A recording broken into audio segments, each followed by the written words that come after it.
All right, guys, let me just set this up correctly so the light's not like too much on my face for real. Okay. This is why I wanted to go live, okay? But what's up, guys? It's your girl, Jadaa Nicole, and welcome to my podcast show, Join the Chat Room. Obviously, as you can tell by the title, we going to chit chat. We're going to talk about different topics, what's going on around the world, and it's live. I wanted to stream so bad, and I didn't want to do it on Twitch. I was like, let me do it on YouTube. Let me go live on my YouTube channel because why not? So basically, Join the Chat Room is a live stream podcast show, y'all. Like I said before, y'all could join in whenever y'all want. Y'all could tap in whenever y'all want. It's just, this is gonna be live because I don't want to edit nothing. I want to say what I want to say, and that's that.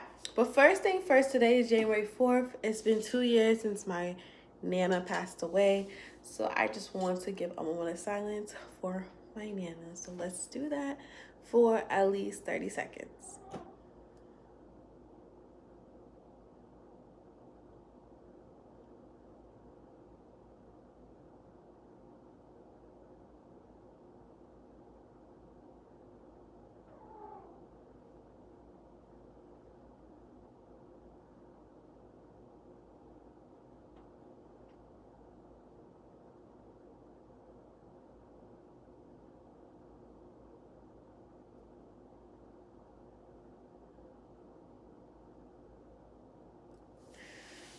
Alrighty, rest in peace, Nana. So first thing first, I just want to get into how this is gonna go. I already have topics in, and I'm just gonna talk about them. And y'all can comment whatever y'all want to comment, say what y'all want to say. This is a no judgment free zone. As y'all see by the title, I already have some topics I want to talk into because listen, y'all. There's been a whole lot of going on. We only 4 days into 2024, which is so crazy to me that so much has gone on since 2024. But the first thing I want to talk about is being 20 in your early 20 with older parents. So let me just break it down for y'all real quick, okay? I'm 23. My mom is 60. My dad is 65. And I feel like a lot of people don't know the struggle of being in your 20s with parents who are so much older. Like, it's so much weight you have to carry on your shoulders because it's like anytime they get sick, anytime they go to the hospital, anytime they're stressed out, it's like you feel all the pain. And that's how I feel when, especially when it comes to my mama, because my mama is my girl. Like, whenever she's going through something, I feel it 10 times hard. And I always feel like it's my job to be there for my parents. And it's a lot of pressure because it's like, I'm the baby.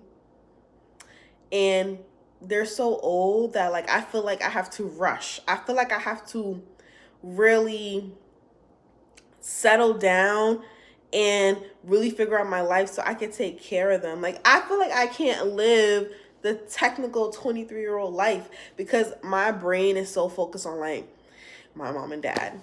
One day they're not going to be here. So it's like I have to, sometimes it's so sad, but sometimes I live like my parents are not here. God forbid. But that's just how I have to live sometimes because they're so much older. And it's like I have to start preparing myself. I have to start preparing myself for like when it comes to the time where they are not able to take care of themselves, I'm have to do everything. And I feel like there's a lot of people who parents are like very old and they're very young. And it sucks. Like, God forbid anything happens to my parents. Like, who am I going to go grocery shopping with? Who is going to bring my groceries up? Who is going to give me advice? Who's going to be there for me when I cry? Like, it sucks being 23 and your parents are mad old. And I was just talking to this boat with my best friend. Like, it pushes us to, like, go hungrier. Like, and when I mean hungrier, I mean like hustle. Like, you have to hustle really hard. I feel like when you are in your early 20s and your parents are mad old, because my father is 65, y'all. He's turning 65 this year. That means in 5 years, like when I'm 29, he's gonna be 70 years old. I'm still gonna be young. I'm still gonna be 29, but he's gonna be 70. So it's like, to me, it worries me because I'm like, I'm still so young. And it's like, I'm my father's only daughter. Like, I am his only kid. And sometimes I feel like, where's my water? Sometimes I feel like I have to, like, get him a grandchild. Even though I'm so young, sometimes I feel like I need to give him a grandchild. Like, I need to do this, I need to do that. And I swear, like, having parents older, it really, really makes you grow up so fast. Like, I don't think parents realize that. Like, when they have their children so young, like, old. I don't want to say old. Like, my mom had me when she was, like, 35. She was 34, turned 35. My father had me when he was 43. Yeah, he was 43-year-old having his first kid. And I feel like a lot of parents don't realize, like, it builds so much on us because we seen everything. Like, we see everything they gone through to, like, basically take care of us while still trying to take care of them. And with my parents being older, I be trying to tell them, like, yo, slow down. Like, y'all are moving too fast. Like, y'all ever have y'all parents, they just be doing too much. Like, you're mad old, my guy. Sit down. Like, my father will still carry up everything for me. He'll still do this, that, and the fourth. And he won't never sit down. I be trying to tell him to sit down. He won't sit down. My mom, Elaine, that woman never want to sit down. I swear, like, my parents are so catering to me. And I thank God for it because I could call my mommy. She gonna come pick me up. If I need help with anything, my mom's gonna come to the rescue. My dad, he's the same way. If I need help with anything, I call him. He's going to come to the rescue. But it's like, I feel like it's my turn to do that. It's my turn to, when they call me, I can give them money. When they call me, I can go pick them up. When they call me, I can bring them groceries. When they call me, I'm there. But it's so frustrating because it's like, I want to give my parents the world, but I feel like I can't because I'm so young still. And I'm still trying to figure out my life. And that's the tussle too. It's like, being in your early 20s and having parents so much older is like, I know, baby. I know. That's my cat. It's so hard because it's like, you are still trying to figure out your life, but also it's like, if anything happens to your parents, you're technically the primary care. You're technically the primary care, and it sucks. Like, it sucks. Because I feel like a lot of people don't speak on it, like how it is to be so young with older parents. And it just sucks. But, I mean, I feel like my mom and my father raised me to be a very smart woman. It's just, with life, sometimes I really just think, like, damn, I really have to start moving quickly. I can't take my time no more. I took my time when I was younger. I'm 23 now. I need to really step up the game because literally, God forbid, they literally can go today. Literally can go today. And it sucks. It sucks to say, but it's the truth. It's really the truth. Like, have y'all ever feel like sometimes with parents, like, you feel like you hold a lot because of them? Like, I feel like growing up, I knew so much. And it's funny because I just watched Nicki Minaj's podcast. She did a podcast interview and she was talking about how, like, you know, as a child, you hold so much. And I feel like parents don't understand, like, especially if you've been with your parent through thick and thin and you've seen everything, like, you know so much. And it's like, they don't ever think to, like, apologize. I don't know why my cat's meowing. Like, he's just doing his own thing. They don't even think to apologize to you. They don't even think to, like, really be like, wow, my child has been through some ish. I want to sit down with my child, make sure they're good. Like, they don't. And you know what? I don't blame them, because back in the day, nobody really talked about their feelings. Nobody really, like, sat there and, like, catered to their kids. So I understand, but I feel like parents don't realize, like, we hold a lot of weight. Even, I feel like with kids, even though I've never been in that situation, but I feel like even with kids who don't have parents, or, like, their parents passed when they were younger, like, it holds so much weight. And I feel like when you hold so much weight from your parents, it's like you have to grow up faster.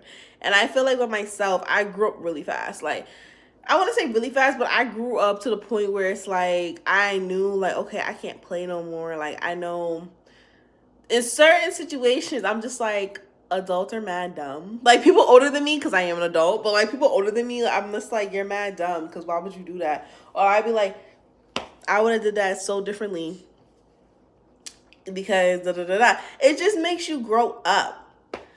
Love the title. Okay, I took some time to think about that title, but yeah. So please reach out to your friends who parents are like 60 and up, because y'all, we tired of holding down the fort. We're tired of people not understanding, like, we're not kids no more. And it's crazy because, like, some of the stuff people do, I feel like it's so childish to me. And I'm just like, but they're the same age as me. So I'm just like, is it because I grew up faster, where it's like everything they do is just like, eh? Or is it just me? I don't know. But comment down below how y'all feel about that whenever y'all watch this, because like I said, this is a live stream. I am going to post this on my YouTube channel, so y'all can comment whenever, and I will always respond. I'm on my phone 24/7, literally. All right, the next thing I want to talk about is Katt Williams, because, baby, it's funny because I love Katt Williams. Like, I love Katt Williams, like, ever since, I think the first time I ever seen Katt Williams was on Friday After Next, the so-called Hood Christmas movie. And ever since then, I always watched everything he was in. So I was always so curious of, like, why I haven't seen him in nothing. And, like, people always thought he was so crazy. But you know what's funny? I feel like the people who are crazy are the people that are actually the smartest people. Like, I feel like Orlando Brown is smart as fuck. Like, he knows what he's talking about. And I feel like the industry is so scared of him because he knows what he's talking about. But let's get on Katt. So Katt, I feel like with Katt Williams, he basically answered all the questions that we wanted answers to. I feel like he's so bold and confident, and I love that. Like, I love a person who doesn't stand what everybody else has to say or doesn't follow what everybody has to do. First of all, Katt Williams follows God, amen, and he knew half the things that the Holly Weird was doing was not godly. Like, first and foremost, let's just talk about it. Steve Harvey, I didn't even know he was a comedian. I thought Steve Harvey was just some bald-headed dude that did Family Feud. Like, I didn't even know he was a comedian for real. Like, I vividly remember him on his own show. But to keep it real with you, like, for real with you, I didn't even know he was a comedian. I just thought he was just a talk show. So when I heard that, I'm like, he's considered like a comedian? And then I looked it up, like, he's really considered a comedian. So I'm just like, And then I'm like, dude, you too tall to be stealing people's jokes. And I feel like with comedians, like, that's why I don't really care for, like, comedians like that. Because I feel like they recycle every joke. They just make it different. And to the point where it's like, you know it's somebody's joke. Like, they said Steve Harvey stole, I think his name's like Mike Curry. He stole, like, his Halloween joke about how every year his mother put him in a box. His mother put him in a box, and that was his Halloween costume. And then Steve Harvey said the same joke years later. Like, I always feel like comedians recycle jokes. They just do it over. But the one thing I love about what Katt Williams says is, like, there's, like, Hollywood is weird. And they always trying to get black men, especially, to do some, like, you know, gay shit. If you gay, I respect it. But don't force people into that. And I feel like fame is such a drug. I feel like fame is such a drug. That's why, like, I wouldn't want fame. I would want to be stable. But I wouldn't want fame because, like, after seeing how all this blows out, like, finding out that Diddy likes little boys and finding out that, like, Disney stars were being molested and all this, I'm just like, you know what? I thank God that I didn't get any of the acting calls, because I swear when I was younger, I used to sign up for all the acting stuff. Good thing I didn't do that, because I was like, bro, I would have ended up like them. Maybe the simple life is the best life with a little bedazzle. You feel me? Because, like, I just couldn't. But what I love about Katt Williams is, like, he didn't stutter. So that's how I knew he wasn't lying. He had receipts. And the number one thing that blew me the most was when he was talking about Ludacris. Now, I was paying attention the whole interview. But the Ludacris thing was crazy. Because first, I did think Katt Williams and Ludacris was related.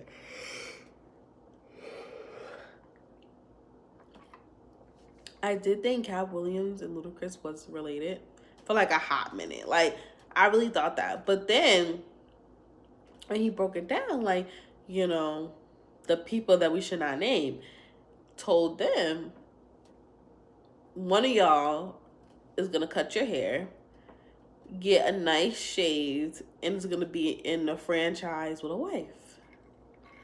And I'm like, and then when he says, well, how many movies is Ludacris in for Fast and Furious? And I'm like, he came with the facts and receipts, and I feel like that's why people should believe him, because, like, and people talk crazy. But when you come with facts and receipts and everything's tying together, it's kind of crazy. That's why I was like, I see why Shay Shay has no words, because it's like, even if you throw a question at him, he already knew the answer. And it's crazy because Katt Williams, I swear, hasn't been in a movie in years. And it makes sense because the industry don't want you to be your own person. They want to control you. And, you know, bravos to him that he didn't get controlled. So I honestly feel like he's not lying. How do y'all feel? Do y'all feel like he's lying, or do you feel like he's telling the truth? I feel like he's telling the truth, because what he got to lie for? Like, what they say, may tell a joke, but what's say? May tell a joke, but may never tell a lie. Something like that. Because I'm just like, why would he lie? Like, why would he say all these accusations for no reason? And I believe it too, because, like, even with the whole Tahaji situation, like, I understand, yes, Monique was the first black woman to say, like, she wasn't getting paid unfair. But I feel like the difference between Monique and Tahaji is, like, Tahaji broke down crying. And, like, a woman like Tahaji is, like, you always see her so fierce, and you always see her smiling and giggling. For her to cry like that is insane. And what's very insane to me, too, is, like, first of all, Oprah Winfrey, lady, like, how are you going to pay Tahaji less than what she deserves? Like, I just feel like that's so disrespectful, especially as a black woman to a black woman. Like, honestly, I never thought Oprah was for black people anyways. That's just my opinion. I just always felt like she wasn't for the black community for real. But I'm like, to try to blow Tahaji like that is just insane to me. And it's just like, damn, it's just so sad. So everything Katt Williams said, I agree. I agree that Diddy is gay. I agree that Steve Harvey was jealous of him, because Katt Williams is just naturally funny. I feel like Kevin Hart is afraid of him because he knows too much. And you know how much power you gotta have to walk into a room and everybody puts their heads down? Like, sorry, y'all. I keep yawning because your girl been up since like 5 in the morning. So, you know, real busy girl. But, like, it's just crazy to me. It's just crazy to me. And then another thing I wanted to talk about was Gypsy Rose. So, like, y'all know Gypsy Rose just got out of jail. And I seen on a podcast that somebody was saying, like, you know, why is everybody praising her? Why is everybody praising a murderer? Why is everybody praising her? Like, technically, she should have still been in jail because she planned to kill her mother. And, you know, even though she didn't physically do it, she still had it planned out. And I forget the brothers, but the people were saying those two brothers should be out of jail if that's the case, because they killed their parents because their parents were molesting them. And truthfully, I see what they mean in a sense, because it's like, technically, like, even though she didn't kill her mother, like, she didn't physically do it, she still planned it out with the boyfriend. Like, she felt the only way she can get out was killing her mother. And it sucks to feel like the only way to freedom is killing somebody. I mean, she probably could have did different ways, but I mean, like, hey, we wasn't there. We don't really know. Like, we're going based off of a movie. So we don't really know. But my whole thing is, I understand why people feel like she shouldn't be free. Because if it was anybody else, they probably would have still did years. But you gotta look at it too, like, even though Gypsy Rose just came out of jail, she's still kind of like a Hollywood plant. She's still like a Hollywood plant, because she's coming out. She's already got documentaries, like, and stuff coming out, and it blows me. Like, y'all, it really blows me. I'm just like, bro, you just got out of jail. How you already filming a documentary? You're already, like, I feel like the society, not society, but I feel like, you know, the people that we should not name, they got her out of jail early because they knew that everybody loved her story. They knew that everybody wanted to cater to her so bad. Like, her getting out was a big talk of the town. And it was, don't get me wrong, I was cheering for her too. I was like, hey, okay, Gypsy, period. Like, woo woo. But then after seeing like a couple of people's opinions, I'm like, yeah, I mean, I'm happy for her because she's free. Like, first and foremost, she's free. And not even from jail, but she's free from the torture. She can act her age. Like, I'm happy for my girl because she's free. But is it fair because she killed her mother? No, it's not fair. But it's like, hey, it is what it is. I mean, my good sis, she is doing better. I mean, what could you possibly do? How y'all feel about it? Do y'all feel like she shouldn't be free? Or do you feel like she deserves to be free and stuff like that? Because I did hear that she was supposed to go to a game. She was supposed to go to a game, but she couldn't go because she had to stay in Louisiana. So yeah. And also another thing I want to talk about too is vision boards. Like, I'm going to do a whole video on why I didn't do a vision board this year, but I'm just going to sum it up here. So the reason why I feel like vision boards are so played out, because I feel like when everybody posts their vision board, I feel like everybody has the same vision. That's why I haven't posted my vision board. I haven't posted anything because I feel like everybody's kind of wanting the same vision. Like, I watched a couple of girls do their vision boards, and everybody's doing the same thing. Like, everybody wants to be a content creator. Everybody wants to touch money. Like, everybody wants this. And I'm like, okay, so y'all don't want to love yourselves. Y'all don't want to do this, do that. I just feel like when it comes to a vision board, like, it's personal. I know I shared mine at the end of the year. Now, sharing your vision board at the end of the year is okay because, like, it's the end of the year. Your visions are probably going to be different from the last year. And that's one thing. So, my thing is I wrote 300 things I want from God. I think I got that from, like, one of the Steve Harvey videos. And I was like, you know, I'm going to do this instead of a vision board because sometimes I just feel like with a vision board, like, especially if you put it in your room and if you have, like, a lot of people who be in your room, like, people could wish a downfall on you. Like, nobody knows my goals for 2024, and I want to keep it that way because I feel like it's just better and nobody won't really bother you that much. So, yeah. But I'm going to end the video here. Like I said, welcome to the chat room. It's going to be in its own little playlist. And like I said, you could join me live stream or you can watch this back when I post it, and y'all can comment whatever. I will respond to y'all comments. And whatever I don't get to today, I will do another live stream and talk what y'all have to say in the comments. I love you guys so much. Don't forget to join the chat room and like, comment, and subscribe.